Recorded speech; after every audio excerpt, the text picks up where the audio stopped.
Salut à toi jeune spationaute. Aujourd'hui on se retrouve pour se demander qu'est-ce qu'une comète. Vous êtes prêts? C'est parti.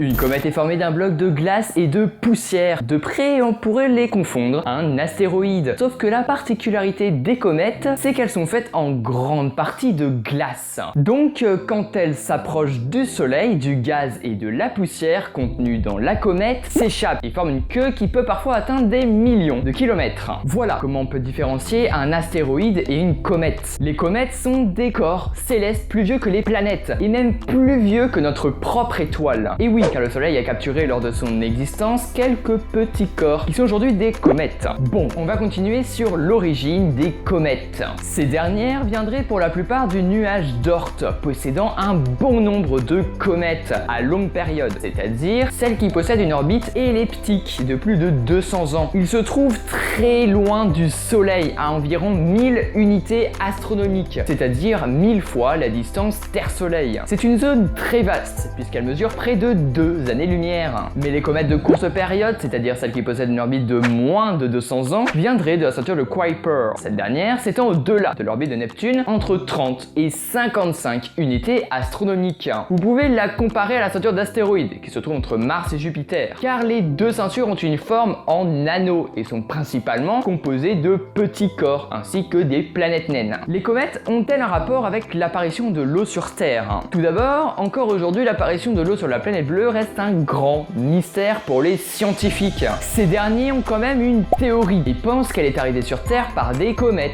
qui contiennent de l'eau. Il y a environ 4 milliards d'années, des milliards de comètes se sont écrasées sur Terre, sur une période plutôt vaste. Les comètes contenant de l'eau se sont écrasées par milliards sur notre planète, et l'eau a finalement formé les océans qu'on connaît encore aujourd'hui. Sauf que des analyses montrent que les comètes ne possèdent pas la même eau que celle qui coule sur Terre. Après, les recherches n'ont été faites que sur quelques comètes. Il faudrait donc continuer les recherches sur d'autres types de comètes. Pour connaître un peu plus ces dernières, des missions spatiales ont été lancées vers ces corps célestes. En 1985, la sonde spatiale Giotto a été lancée et son objectif est de survoler la comète de Halley, sachant que les comètes étaient des objets très mystérieux pour l'époque. Cette mission devait répondre donc à des questions que les scientifiques se posaient. En 1986, elle survole la comète lors de son passage près de la Terre. Ce survol permet de confirmer l'existence d'un noyau solide et d'autres éléments importants. En 1992, elle survole cette comète. La mission prend donc fin le 23 juillet 1992. En 2005, la mission Deep Impact avait pour but de connaître plus précisément de quoi est fait le noyau d'une comète, après la découverte faite par Giotto. Pour aboutir à sa mission, un petit engin a comme but de faire un impact sur la comète Tempel 1 en s'écrasant sur cette dernière. Cela devrait provoquer une éjection de matériaux afin que la sonde située au-dessus les analyse en fin de compte. Donc le 4 juillet 2005, l'impact se produit avec succès. Sauf que le problème était que le cratère n'était pas visible à cause des poussières. Bon, la mission ne s'est pas arrêtée là, car par la suite, en 2007, elle survole la comète Hartley 2 et envoie des photos du noyau. Elle va par la suite survoler d'autres comètes avant de tomber malheureusement en panne en 2013.